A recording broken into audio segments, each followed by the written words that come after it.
Use करते हैं औज़ुबिल्लाहिमिनश्शैतानिर्रजीम बिस्मिल्लाहिर्रहमानिर्रहीम अस्सलामु अलैकुम जी आयानु पखेर रागले निहाओ चुनशुम्मे वशमले Ohio गंजाइमस guten morgen hola bonjour privet kaifa hal Halle Shuma Chatore, Ahlan Wasalan Marhaba, Buna, Mucho Gracias, Swabia, Balikere, Hosh Galdin, and I was Huya Mora, Chivato, Chihal, Yud Kalimera, and a very warm welcome to everybody who's tuned into PTV World and are watching What this morning alongside my very well-learned colleague who happens to be Miss Hajar Sati. I happen to be Shahzad Hassan Khan, and believe you me, ladies and gentlemen, that the weather over here in Islamabad is outstanding. Even yesterday, even the day before yesterday, I think we're living in heaven. Alhamdulillah, that's how it feels like. But I guess today it's going to be a little hotter. First things first. Hello Hajra, Assalamu Alaikum. How are you doing today? Assalamu Alaikum. Thank you so much, Jazakallah Khair, for introducing me. Yes, exactly. I do agree with Shahzad that weather has been very fantastic. April was wonderfully well, and so is the May going really wonderful. Yep. But we will see that how much pleasant weather we are going to sustain, especially in the May. Because after the May, I think it's going to be a very warm sort of a season. But Shahzad, there was a news, especially on the Google, that the Google AI or the godfather of the AI named Geoffrey, he was 75 age, and he resigned from the Google, and he said that we need to stop working on the artificial intelligence and we need to rethink our approach towards that, because obviously biological intelligence versus the artificial intelligence, there is a debate about that, and there are fears, especially in the community who are developing in the artificial intelligence, that how it is overtaking the artificial intelligence is overtaking the biological intelligence, right? Yeah. And there was a news also that I think 12 or so members of the unicorn industry, they signed a letter and they said that we need to stop working on the artificial intelligence because the way it is developing, and we need to first develop an ethical framework, how we need to proceed forward and what is the solution in case the things go wrong, right?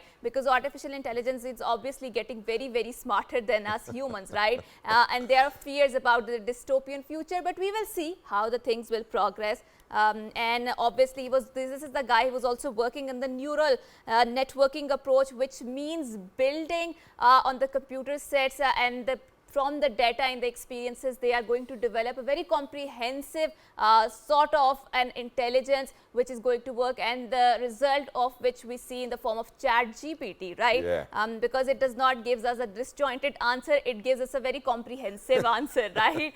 So Shahzad has tried using the ChatGPT, especially in her familial matters. We will ask how it turns out for him. But I do feel that yes, there is a need to develop an ethical rules of engagement, how we use artificial intelligence, and then proceed forward, right? All right, and Hajar, thank you so much for commenting on this, because I believe that everybody wants to talk about it. I have a very different mindset, you know, in relation to artificial intelligence. First up, I don't think that it should be labeled as artificial intelligence, because it's not intelligence at all. It is something which we are using through an algorithm, and I think people really need to kind of give it another name, which is why it's more scary. Number two, what I think is that, you know, when internet came out and, you know, everybody was like, oh, you know what, the kids shouldn't really be using internet and it has so much, and, you know, we don't know what the kids are going to do with it. I think that the apprehensions have always been around, you know, for example, when the car first came into being, people were like, what's going to happen with the people who are using horse carts? And I think it is similar. And to have any ethical framework in place for that, obviously we really need to use that particular technology to kind of make sure that, okay, you know, what ethical framework really needs to be out there. So I think that the apprehension is going to be there no matter what happens whenever we move into a different era of technology and development. But yes, people need to learn about it a little better. And the only reason why I do not label it as artificial intelligence is because it's working on algorithms which are already in place, number one. Now what I wanted to come down to was, because, you know, our producer is not allowing us to kind of go anywhere else, and I wanted to speak about something, and that is because I've experienced it myself. So I'm very sorry, Seher, but I have to have this conversation with Hajar so that we go out in 46 different countries. Thank you so much for allowing me. So the question was, and I went through it myself. The question is that the humans only value a thing twice in their life. One, when they do not have it and they want it. Number two, when they lose it. What do you have to say about it? Yes, I do think that's generally true because humans are in general are very ungrateful, right? So whenever a calamity strikes, we get to know the taste of what good life feels like, right? And this is how it has been also in the Quran. So I do agree with you that yes, we value something which we loses or which we do not have in the first place. But when we have that thing, we certainly do not know how to be grateful about that particular thing or particular situation or particular relation in our life. So that is how Allah subhanahu wa ta'ala says that in the Quran too. And yes, obviously I do और agree तुम with शुक्र that. अदा नहीं करते हो, and Yes, you know, yes. so please people Yes. make sure that while you have what you wanted in Yes. your life, while you were praying for it, may it be a Yes. career, may it be a Yes. person, may it be Yes. any object you wanted in your life, Yes. please make sure that you're always thankful to Allah Almighty and grateful.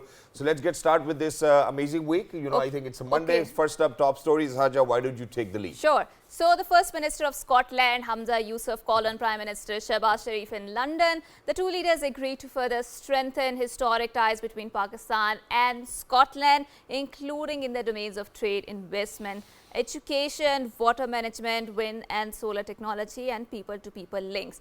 And Hamza Yousaf also happens to be a Pakistani Scottish First Minister of the Scotland, and the two sides also agreed to work collaboratively to promote joint ventures in education, skill developments and renewables. They also explore ways to leverage Scottish Pakistani entrepreneurs to promote investment in Pakistan and agree to work collaboratively to address the challenges of climate change.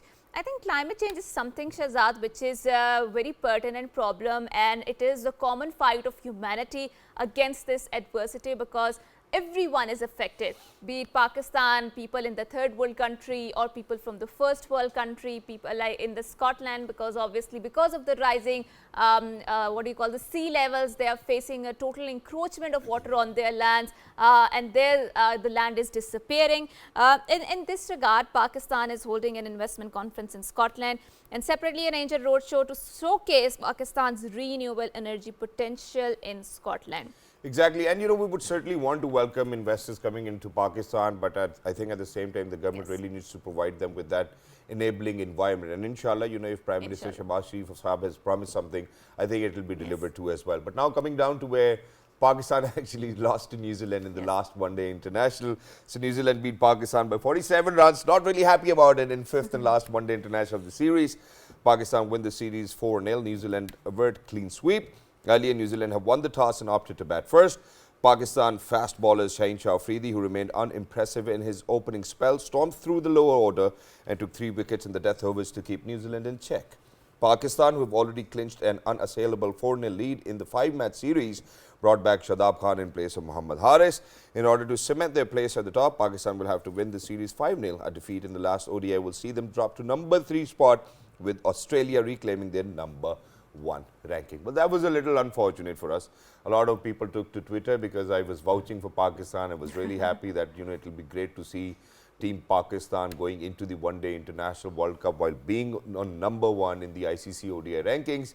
Well, I don't think that the dream is going to come true, but a lot of people kind of started to comment on my tweet, and yes, it's all right, okay, you know, so whatever suits you, I'm still going to support my team, okay? Team Pakistan, Zindabad. Alhamdulillah. So today is 8th of May, it's Monday, and it's the World Thalassemia Day, and which is a global healthcare event which is commemorated every year on 8th of May to raise awareness about the condition, especially among the local public and policymakers, apart from supporting and strengthening the morale of victims who have battled for years with this fatal disease.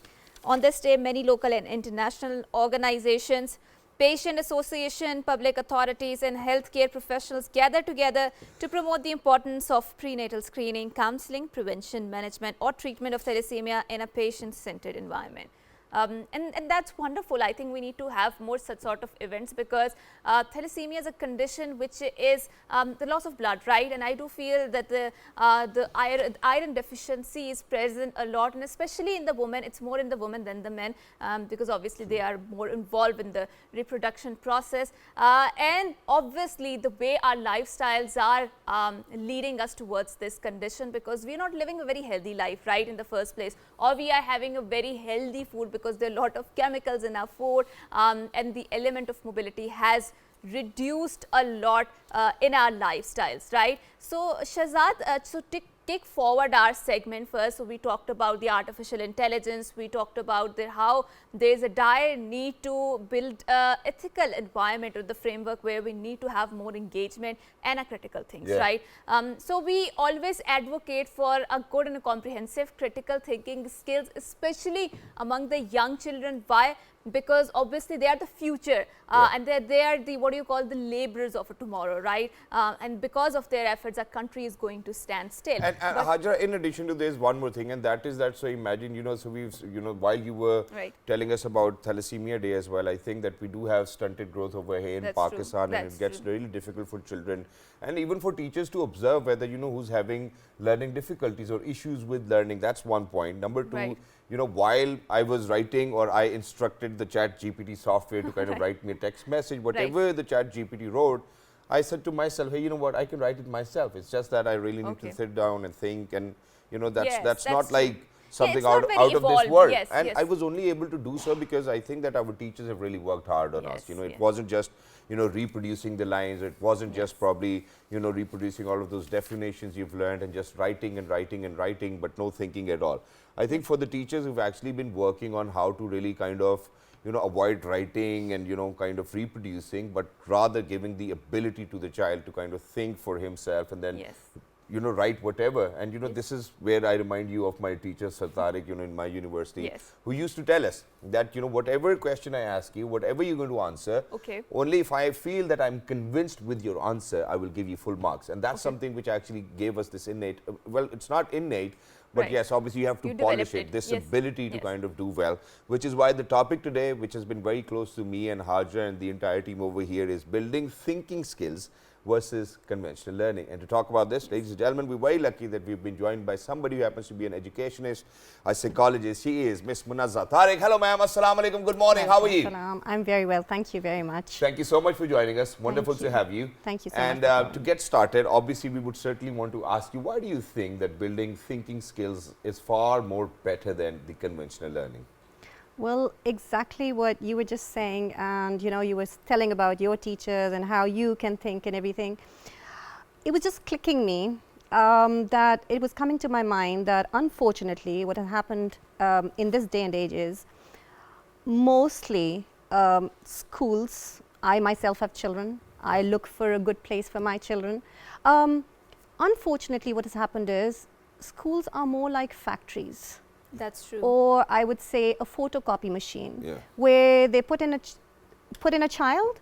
Every child needs to be the same as the other. That's true. Handwriting needs to be the same. That's true. The child needs to sit the same. They need to speak the same. They need to behave the same. And it's all somebody else is determining it. That's true. It's very good. Obviously, you need to have boundaries. You need to have, they need to be disciplined. But the thing is, within it, where is the choice? So what is happening at the end of the day is you will have the same result. But that's what you call a school. No? I mean, obviously, there's a reason, there's a little bit of sarcasm at the back of it as well. And it's only because, that's how schools are supposed to be, right? All right. So schools are supposed to be doing what? Teaching. Yeah. And what are you there for? Learning. Yes. Yep. But is everybody the same? No. No. No. You are not the same as her. That's true. You people are not, 5 fingers are not the same. Yeah. All right. No child, you have 5 children would be completely different. You cannot deal the same with every child. That's true. So what happens is when you cannot deal with them the same way, how can you expect you would be teaching them the same way? Right, right. So what happens is, when you do that, see, what does the research show? Research says give them choices. Now they say don't even write on the lines, meaning like don't even give them lines. Let the child write down freely. Yeah. Okay? Don't even give them the tracing sheets anymore. Just let them. Okay. Give them choices from a very early age. Otherwise, the mind becomes constricted. All right. That's what theorists of brain development say. All right. All right? So, but what do we do?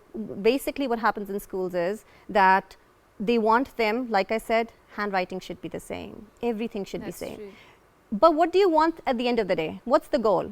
At the end of the day, when your child reaches 10th grade and they're giving their exams, High grades, for example, higher grades, yes. what do you expect there? Straight A's. Straight A's. Yes, that's what everybody But the expects. child cannot. So what do? my child needs to go to the academy, my child needs to do this. Oh my God. इसको FSC में डाल दो. Exactly. God forbid. But obviously you have a very excessive experience when it comes to teaching, and you have a lot of training courses, especially from the UK. And around the world you will see that the schools are moving away from the knowledge-based approach, which focus a lot on the content, good grades, teacher-centric pedagogy. But now they are moving towards the skill-based approach, right, which focuses on the critical thinking. Where in Pakistan are we standing on this? All right, so unfortunately in Pakistan what we're standing on is, and the reason why I would say that the poor schools are bound to do what they're doing is because of the parental pressure. That's true. Unfortunately, the parents do not accept that there is something different. Yeah. They're still in their own age. That's Whatever they had been That's exposed true. to, they do not understand and realize that in this day and age, there's something different. Just like phone, every year Getting better. you have a different type. There's something updated in it. It's different. How can education be the same?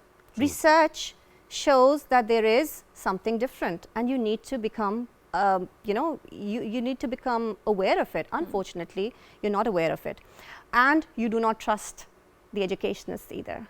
All right. true. All right. So I myself, I'm running a school. We have a daycare and a school. Wonderful. So we have children as young as 2 months, Okay. and we go on months? 2 months. The In a daycare, school? The daycare. Okay. The daycare. But we're an activity-based learning center. Now, activity-based learning center is very different from play-based learning center. It's very different from the conventional way of Right. teaching. What's the difference? All right. So now the difference is, in an activity-based learning center, what you're doing is you're teaching children everything through activities. Okay. And at the end of it, what the goal is, see, the reason why I started the school was I was in UAE, and I was running my own education center over there. Due to some personal reasons, my mother, she was sick, she was diagnosed with cancer, and I had to come back. So when I was coming back, I wanted a place for my own child. Right. I wanted that, I be sending my child to a good place. Unfortunately, I did not want, because of my learning, my research, all the whatever I had studied earlier, it wasn't Appropriate. Yes. See, whether I was in the US, Canada, Europe, UAE, different schools, different places, I was not satisfied with this kind of, I did not want this approach. So which is for why my own from child. scratch you actually built an institute which actually had diverse educational settings, right? But Absolutely. there must be some unique challenges for that too as well, because children from parents of different walks of life will actually have very different traits, right, to their personalities. They'll behave differently as well. And when we want something of that sort, which you created over here, which we refer to as diverse educational settings, how do you think that you were able to cope up with all of those children coming in, and that you were able to fulfill all their needs, in terms of learning, in terms of maybe probably behaving and discipline?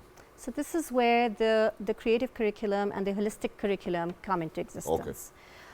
So basically, considering and keeping in mind the expectations of and the academic needs that in Pakistan, I basically created a curriculum which both was working on the brain development of the children as well as keeping the academic needs in place. Yep. So what happens is, when your mind and your brain develops exponentially. Basically, it does not go 2 multiplied by 3 equals to 6. It exponentially grows. So basically what happens is it multiplies. So keeping in mind an American intelligence-based program, I developed this curriculum, so keeping the individual needs of every child into place. So what happens in our places at Wisdom Garden is that every child, even in the daycare, so every child is dealt with in a different way. Yeah. Right. So whether that's the daycare or that's the school, the preschool or the primary level, every child has a different need. For Right. example, A child might have a more of an emotional That's need. true. You need to work on the emotional skills of that particular child. You need to work on the social skills of another child.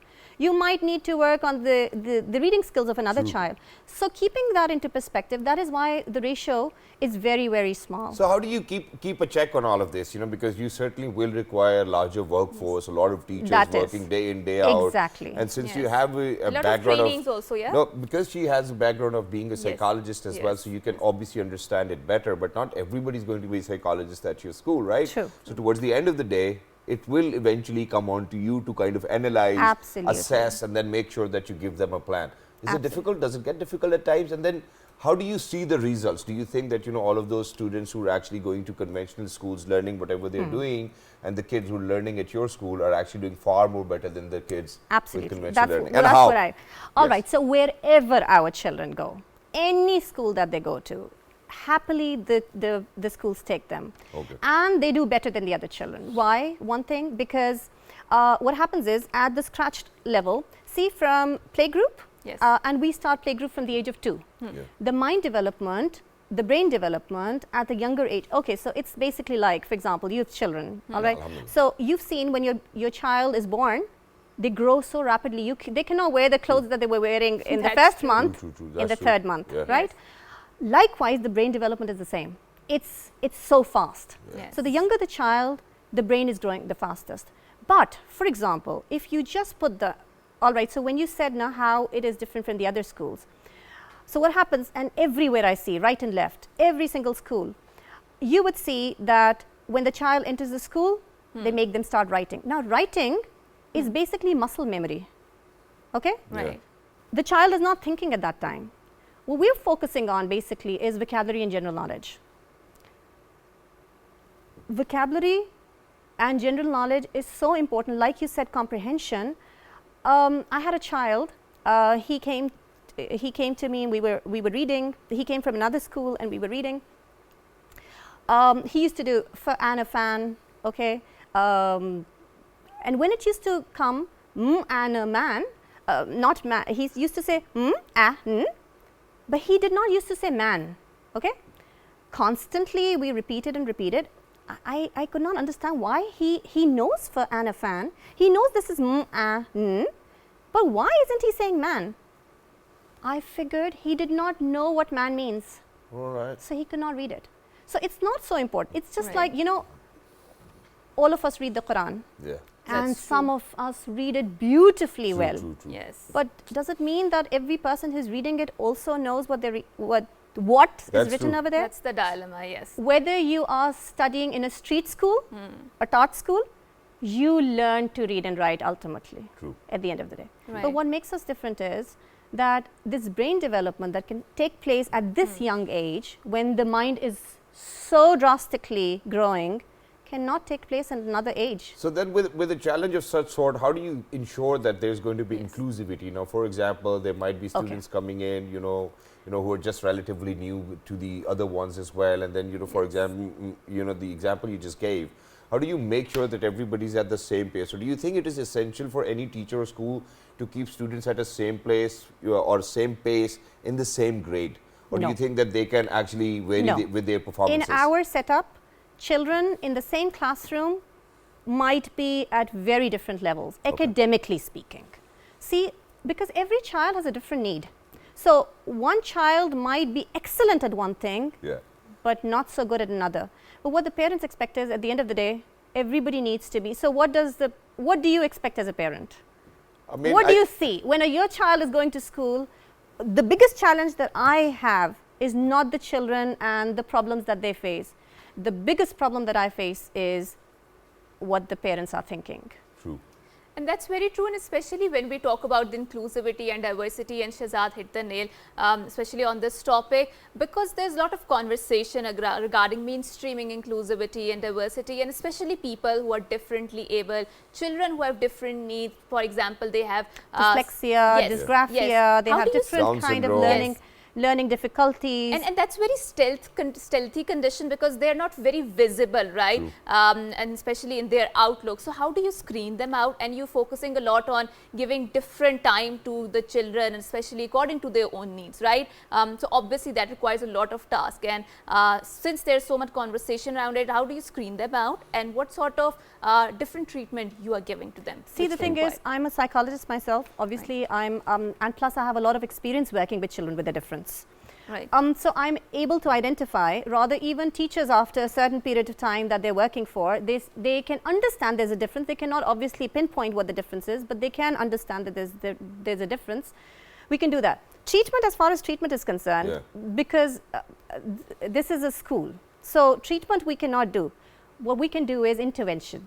We can help them, all right? Every child has the ability, so long as you work on them, every child has an ability to excel in one thing or the other. What happens is that we can accept that. I, as a psychologist, can understand. I have developed my program such that I am including all children with differences within my program and helping them grow. But unfortunately, like I said, the dilemma is that from the parents' perspective, even when a parent comes, a new parent comes, and they understand the condition of the child, and many a times parents are in complete denial, right? Complete denial about the condition of their children. So what happens is that I can understand what the problem is, and I know that it will take time for the child to become better. Unfortunately, parents tend to lose patience. That's true. There is no hard and fast. There is no magic potion. You cannot really, you can, but with the passage of time, you can, all right? As far as reading and writing is concerned, at an early age, what happens is, and we have a lot of staff. You require a lot of staff. For example, if in a conventional school, there might be 30 children in one classroom with one teacher, and it would be very doable. Every child writes down the same answer.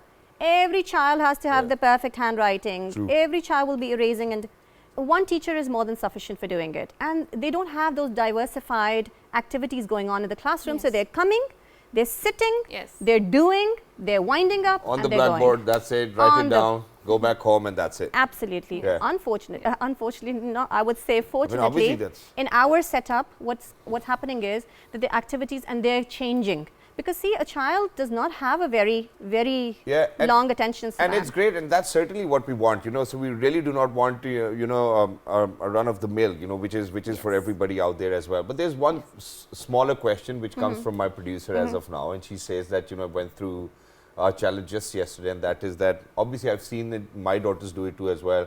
For example, if they are supposed to write C like this, you know, they will write it the other way around. If they're supposed to write 3 like this, they'll write the other way around, you know, so however it is.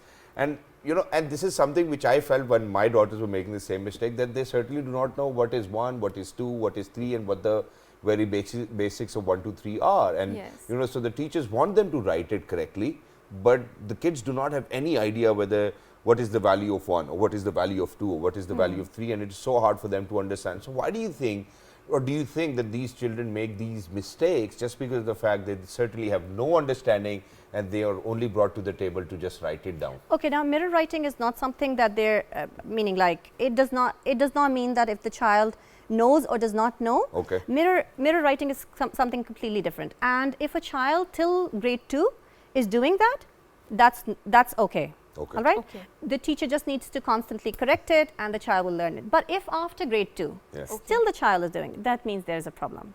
Really? All right? What sort of a problem can it be? It might be dyslexia. It might be dyslexia. All right, so I think parents really need to keep an eye out as well out there. One last thing, and that is that, so how do we, you know, for everybody out there, you know, what are parents supposed to do while their kids are at home to make sure that they contribute towards their learning, and how do we move on towards a more holistic development model? Well, one thing that I would really like to suggest for parents is, please, no screens for little children. And screens, unfortunately, parents do not know what screens are. Sometimes when I tell the parents, no screens for the children, they say, oh, no, I did not give them the mobile. They just used to watch the television. Television is a screen, mobile phone is a screen, the tablet is a screen, all of these are screens. But you can't restrict it in the 21st century, can you? Because they're everywhere, and it's not just the children are using it, their parents are using it, their grandparents are using it, everyone is into it. And that's not the problem. So imagine that my middle child, what she did. So first language is English. she does not know how to speak Urdu. She only understands Urdu. So imagine this was a debate which I had with my daughter yesterday, and that was that, so imagine that my parents taught me Punjabi. I was like, Putter, तुसी भी कदी तो पंजाबी बोलनी है, ये नहीं बोलनी है. And then she was like, I don't know what you're trying to say. And I was like, so imagine that we have learned Punjabi, and I would certainly want this language to kind of move on and live, but you guys certainly need to learn it. Dad, we cannot understand, what Punjabi is. And I'm like, obsession with English, yeah. So how do you think that we can help our children with that? Well, the thing is that how we can... with screens? But just by communication, no. Screens is something that takes your child into virtual reality. See, you are adults. That's true. You started using screens when you were adults yourself. True. So the impact and we were able to buy it ourselves. You were because that was not available when we were young, But the younger children, yes, when you give your child unlimited amount of hours on the screen, what happens is your child... See, we're talking about brain development. True. That's true. So whether that is brain development coming from school, hampering, whether the school is restricting your brain development or the home environment is restricting your brain development, it's both detrimental for the child at the end of the day. Because what's happening is your child is not being exposed. The sensory exposure is being limited. So what is happening? When your child is just sitting and writing for 3 hours in the classroom, so what is happening? He's not thinking at that time. He's just helping his muscle learn the skill of writing. The mind is sleeping at that time. He might be daydreaming at that time. Okay, and just writing. Even that's cool, because if he or she is to appear in SSC or HSSC exams, I think that's what the teachers want. They just want them to write. All right. Well, thank you so much, Ms. Munazza, for being with us. Lovely to be in conversation with you. And for everybody who's out there, ladies and gentlemen, we are concerned about the future of Pakistan. I mean, we certainly need to be on those lines where we do get critical thinkers, where we do get people who have smarter, brilliant ideas, and when they are at the forefront of at the helms of doing or making sure that they're going to bring good name to Pakistan, that they're able to do it. This is our humble effort to make sure that we educate parents out there as well. And if there are any students who think that their school's not doing it right, please make sure that you write to us. We're heading out towards a short break. Don't go anywhere. We'll be right back. Good morning. Have a great week ahead.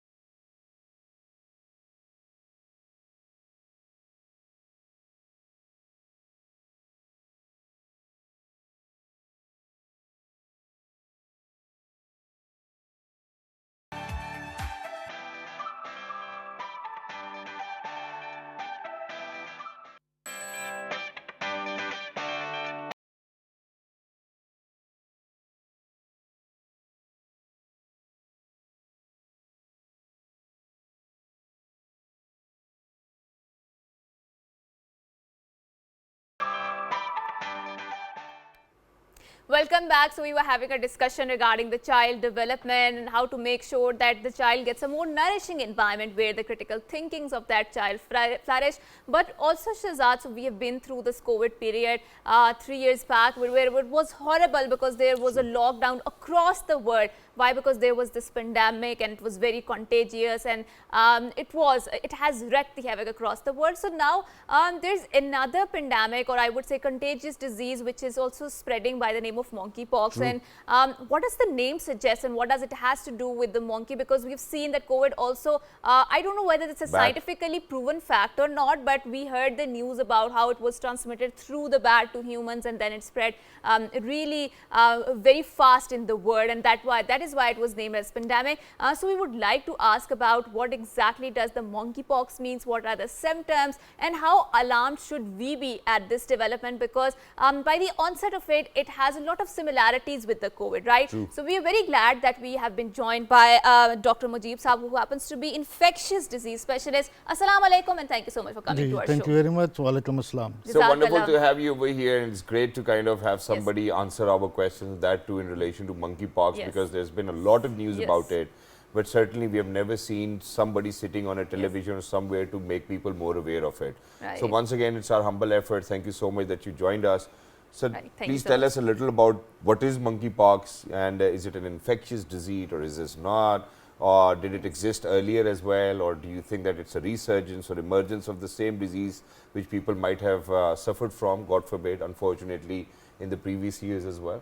Thank you very much for inviting me and organizing such a nice session regarding disease which is going to be hot topic nowadays across the globe. Yes. As all of us know that there is a interface of human beings with the animals and other environments. So, there are a lot of zoonotic diseases, diseases which were initially in the animals which have been taken by the human beings and now are spreading in between the human beings. Okay. Monkeypox is one of such condition which and monkeypox nowadays called as mpox. It is a viral disease, it is an infectious disease, a contagious disease which can be transmitted from one human being to other. And historically, the virus was discovered back in 1958 from a monkey in a laboratory where monkey were being held for some sort of experiments. And this is the reason that the name of virus was monkeypox. But later on, the disease was identified in human beings back in 1970-71, and since then, off and on, what we call in our disease, our language, is a sporadic disease that it can happen at any time in any part of the world, and especially in people who are coming in interface with the animal or a virus due to their high risk professions like veterinarians and like other ones. But Dr. Sir, what are the symptoms of that disease? Because we've seen the pictures of blistered hands, and obviously that do not look very rosy to the eyes in the first place, right? So what are the symptoms and how alarmed should we be at And it this actually reminds me of chickenpox as well. You know, so is there any similarity? Yeah, there are a lot of similarities from this. It is the, you can say, virus from the same family which initially caused smallpox, cowpox, and now chickenpox. So, we have fever with rash. Anybody presenting to you with fever and rash which was previously considered as a patient of chickenpox, in the scenario, in the current scenario, we will think that he might be suffering from monkeypox as well. The main simple features are features of any viral ailment, that is fever, that is headache, flu-like symptoms in association with a rash. The difference between the rash of chickenpox and monkeypox is that it mostly affects the face of the patient, and one dreadful thing is that when it involves the face, it may involve the eye and may cause permanent blindness in around about 20% of patients with mpox. With mpox. So, it is considered a dreadful disease. Right. So, is it a fatal disease in the first place? Not so much fatal. The fatality has been mentioned in literature from 1 to 5%, depending upon the immunity of the patient. But it is a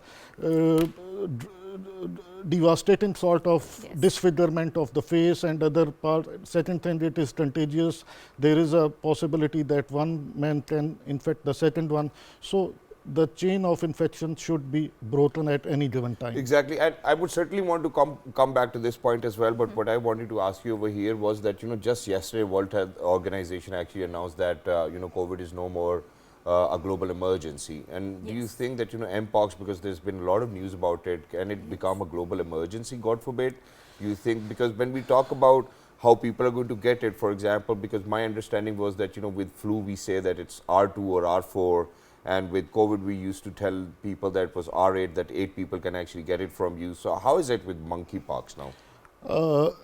You are very well aware of or not for the audience. I can tell that it is the infectivity rate that one man can infect 8 people, say, in COVID. But in this particular case, it basically is it is not a droplet infection. It is basically infection which one can get by contact.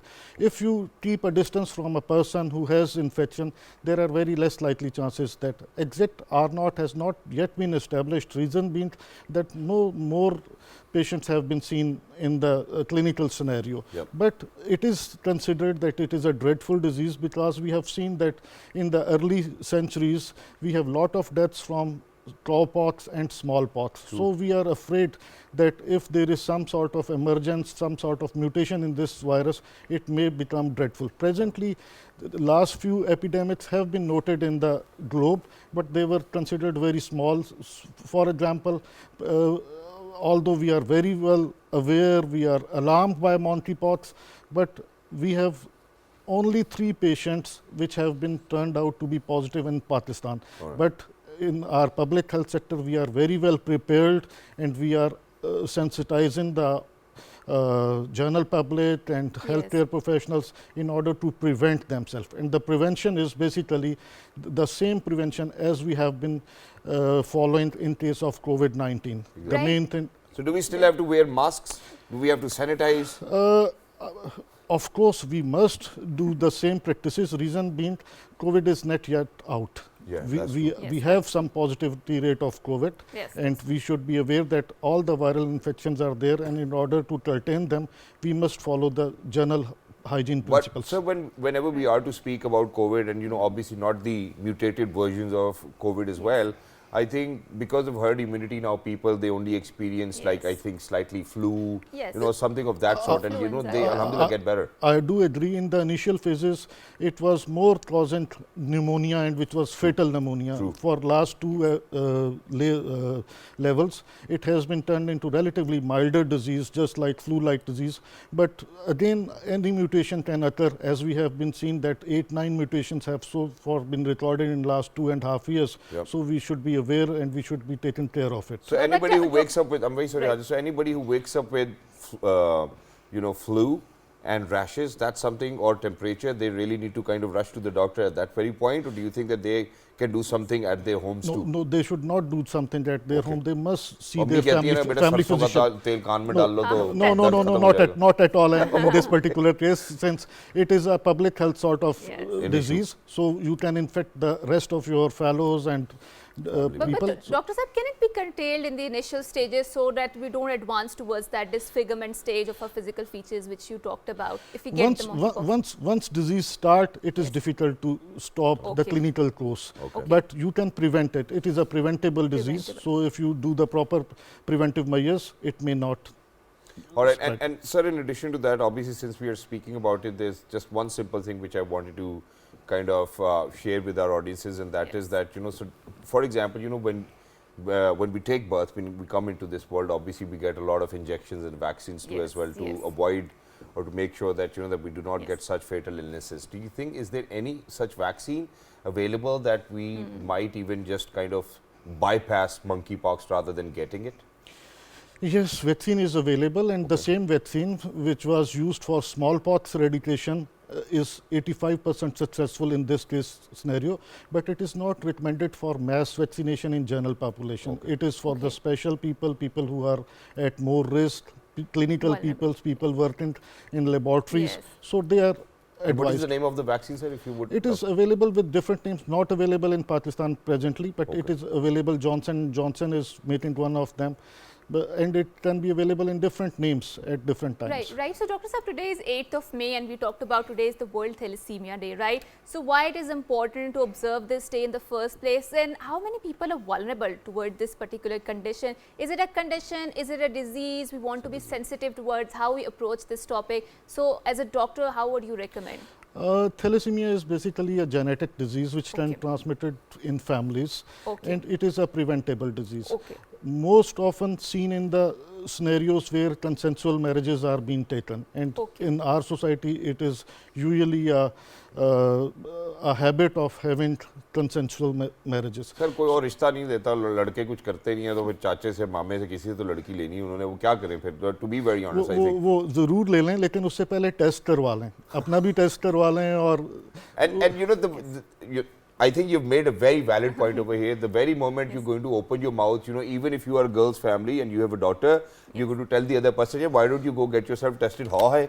Sade putar nu ki ho gaya? Things like that. We really need to get over that. So this is the awareness you are creating among the public. So I think people have seen so miseries with patients with thalassemia that they now are themselves considering. I have seen lot of patient coming to me that I have a recessive gene of thalassemia. What should I do for my children? So they are getting aware, but this awareness is good, which you are creating. But Dr. Saab, we've seen especially among the population which is very vulnerable to thalassemia and in the low income groups, right? So already poverty is a big factor in their lives that is preventing them from the access to the healthcare. But then thalassemia, if they have this condition, I mean, are there any incentives out there through which they can go for the better treatment out there? And do you think that those populations are more vulnerable to this particular genetic disorder? There are certain families, there are certain groups, and families most often know that one of our relative was having such sort of disease. So if you take a deep breath and consider that this interconsensual marriage has caused this one, I think people are now aware with so much media and WhatsApp groups and all these that they take care themselves as well. But this awareness day like today's is the one of the chain factor that creates this awareness. Exactly, and thank you so much, Dr. Saab, for being with us, and lovely to be in conversation, and thank you so much for letting us, first of all, share with us that, that monkeypox obviously is treatable, alhamdulillah, it's preventable as well. There are a lot of vaccines which are available, a lot of research has been done on that too as well, but it is not recommended for people or general public to have on larger scale as well. For people who are at the helm of affairs, looking after probably, developing more vaccines, to kind of curb the menace of monkeypox. Then coming down to thalassemia, I think this is something which I would want to say it in Urdu as well to our audiences out there. You've heard it in English, and that is that जब हम cousin marriages कराते हैं, जब हमारे फुप्पा का लड़का जो है वो हमारी चाची की लड़की के साथ हमारी शादी करने लगते हैं, क्योंकि फुप्पा का लड़का कुछ नहीं करता होता, लेकिन फुप्पा की एक इज़्ज़त होती है ख़ानदान में, तो वो अपने किसी रिश्तेदार से ढूंढते हैं अपने बेटे के लिए लड़की को कि जी इसके साथ हम शादी कराएंगे, तो इवेंचुअली काफ़ी सारे इसमें मसले मसाइल आते हैं, जिसमें से एक थैलेसीमिया भी है। चूँकि आज हम थैलेसीमिया का दिन मना रहे हैं, वो एक ऐसी बीमारी जिसको हम अवॉइड कर सकते हैं 100%, जिसमें से बच्चे को गुजरने की बिल्कुल कोई ज़रूरत नहीं है। उसका सिर्फ एक इलाज है कि आपने अगर शादी करनी भी आप ज़रूर करें, हम आपको नहीं रोक रहे हैं, वो सिर्फ एक इलाज है, आप टेस्ट करा लें, लड़के का भी करा लें, लड़की का भी करा लें, ताकि किसी किस्म का कोई किसी जगह पे एतराज़ ना रह जाए।